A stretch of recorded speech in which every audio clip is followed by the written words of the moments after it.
It was sold as fiction, but it felt too real, too researched, too dangerous. The Da Vinci Code shook the world for one reason. It made millions ask, what if it's true? What if Jesus didn't just die, but lived, loved, and left behind a bloodline? What if Mary Magdalene wasn't just a follower, but his wife, his partner, and the true Holy Grail was not a cup, but a woman? The Da Vinci Code says history was rewritten, that the early church erased the truth to protect its power, that Constantine and the Council of Nicaea selected only the Gospels that fit the agenda and silenced the rest. The book claims secret Gospels, like the Gospel of Philip, hint at a deeper relationship between Jesus and Mary Magdalene. It points to the Last Supper painting by Leonardo da Vinci, not as religious art, but as a message hidden in plain sight. Look closer. There's no chalice, but next to Jesus, a figure with flowing hair, delicate features, and a feminine posture. Is that the Apostle John, or is it really Mary Magdalene? The Da Vinci Code says that Leonardo was a member of a secret society sworn to protect the truth, the Priory of Sion. That this group has preserved the truth about Jesus' bloodline for centuries, passing it down through art, symbols, and hidden codes. The novel claims that the real Holy Grail is not an object but a lineage, that Christ's blood flows through generations even today, and that the Catholic Church, knowing this, did everything it could to bury it. It says Mary Magdalene fled Jerusalem after the crucifixion, pregnant, and sailed to southern France.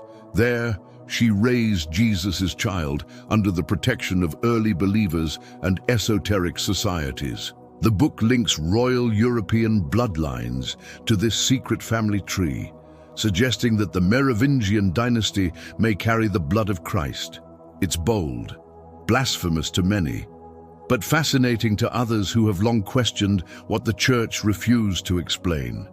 The Da Vinci Code pulls from real texts, the Gnostic Gospels, Dead Sea Scrolls, and the Nag Hammadi manuscripts. These ancient writings offer different views of Jesus, not just divine, but deeply human, revolutionary, and controversial. Why were these books left out of the Bible? Who decided what counts as sacred and what was too dangerous to include? Could it be that the Church feared a Jesus who looked too human, too married, too connected to the feminine? The book claims the Church made Mary Magdalene into a prostitute, not because she was, but to erase her power. But the Bible never actually says she was a prostitute.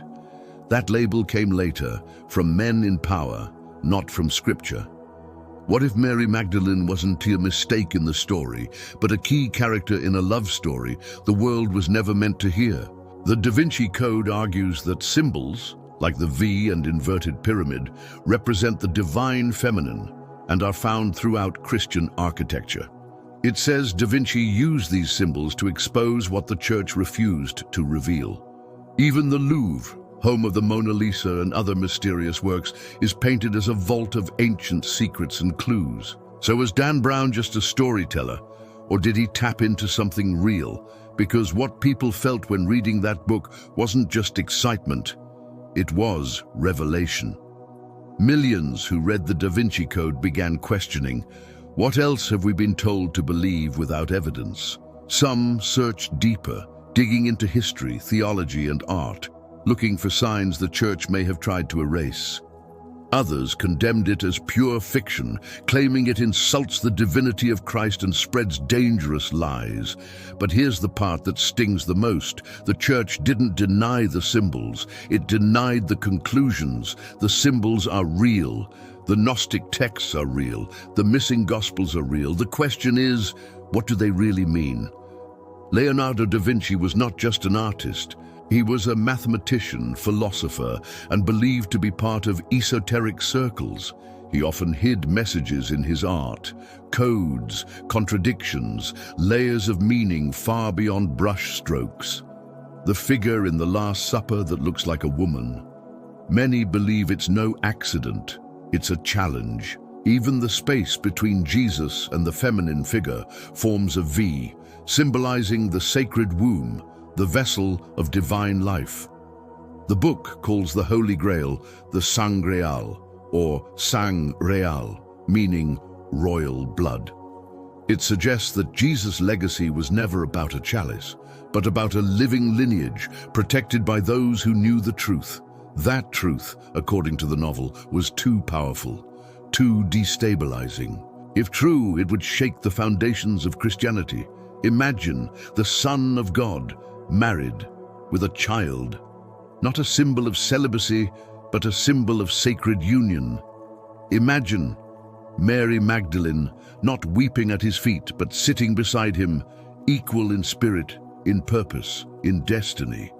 This idea empowers the feminine, re-centers women in the gospel, and threatens a system built by male dominance. Maybe that's why it was buried. Maybe that's why the Vatican fought back so strongly when the book exploded in popularity. Even though it's fiction, it hit a nerve. It sparked documentaries, debates, and doubt in hearts all over the world. But here's the deeper truth. You can't bury light forever. Even buried secrets whisper until someone listens. The Da Vinci Code may not be fact, but it points to questions the Church still struggles to answer. Why were so many ancient texts destroyed, banned, or hidden? Why are women still silenced in spiritual leadership?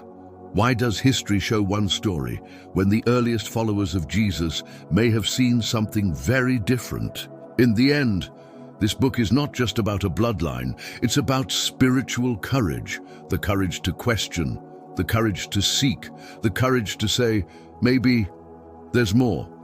And that's what keeps people watching, searching, asking. Because what if the greatest truth isn't what was written in stone, but what was hidden in silence? And what if that silence is finally breaking? Let me know your thoughts in the comments.